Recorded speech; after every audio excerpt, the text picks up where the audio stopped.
We are BTech third year students of NIT Kurukshetra, and today we are here to present our topic which we have made for Texas Innovation Challenge 2015. Nowadays, road accidents are very common. Most of them are due to rash driving and over speed.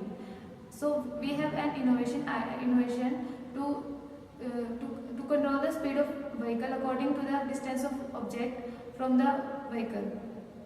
Basically, we are using ultrasonic sensor which sense the distance of the object and controls the speed of the vehicle.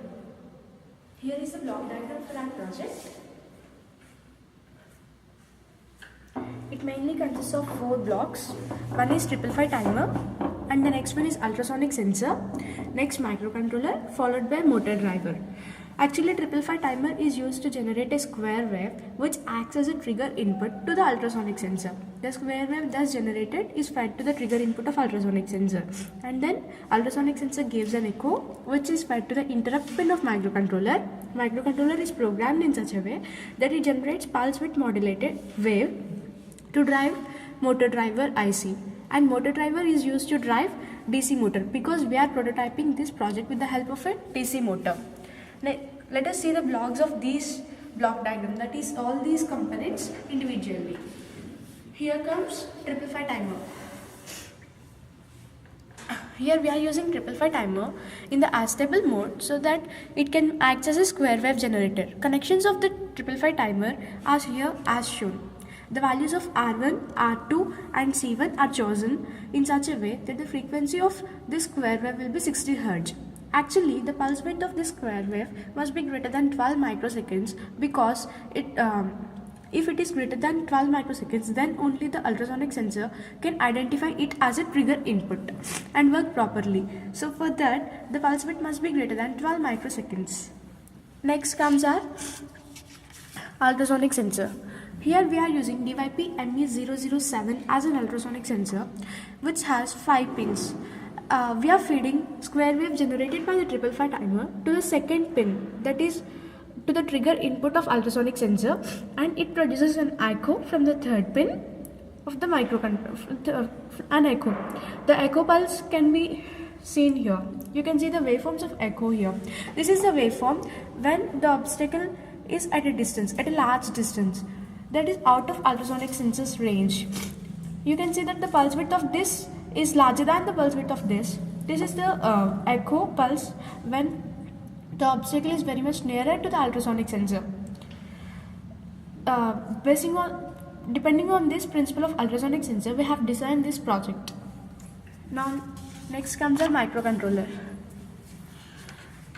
The microcontroller is fed by the echo output of the ultrasonic sensor and fed to the interrupt pin of the microcontroller. Here we are using PIC 16F877A PIC microcontroller, and it calculates the distance, and it is programmed such that it generates the PWM output, which is pulse modulated width output according to the distance ranges. We have chosen duty cycles as 90%, 70% and 50% for different distance ranges. Now this PWM output is fed to the motor driver. Here we are using L293D as our motor driver. The PWM output is fed to the enable input of the L293D motor driver. It takes it at enable and drives the motor. Now motor speeds depend on this enable input. Hence the motor speed is controlled according to the distance of the object. Now we will see the operation in the lab. We can see the operation of this motor.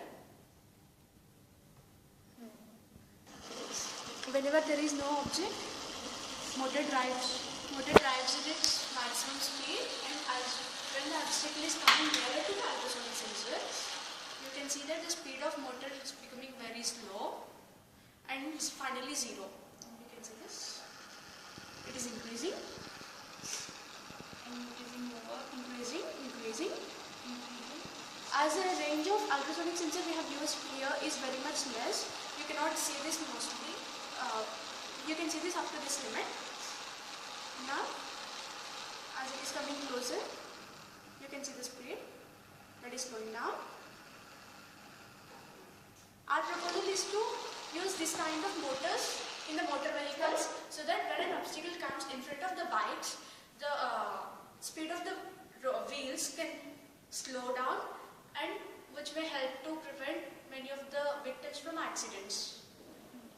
Now we are here showing the details of the inputs given to the ultrasonic sensor with the help of CRO.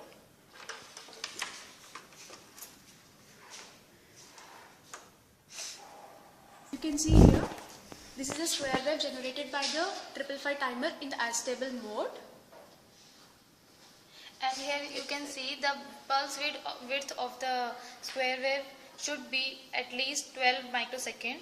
Here we have kept much more than 12 microsecond actually. Frequency of this pulse is 57 Hz, you can see that also. And this is our echo input. Whenever this is our echo, when the obstacle is at a distance, you can see that the pulse width is somewhat larger. As it is coming closer and closer, it becomes so small, and finally it becomes an impulse here. You can observe that clearly from this. Using this principle of the ultrasonic sensor, we have designed this project. When the obstacle is at a distance, you can see here, the pulse width is as shown in the CRO. That is the pulse of echo. When it comes closer, closer and closer, you can see that the pulse width is going to be smaller and smaller, and finally it has become an impulse when the obstacle is very much nearer to the ultrasonic sensor. Okay guys, so that was our project. Thanks for watching. Thank you.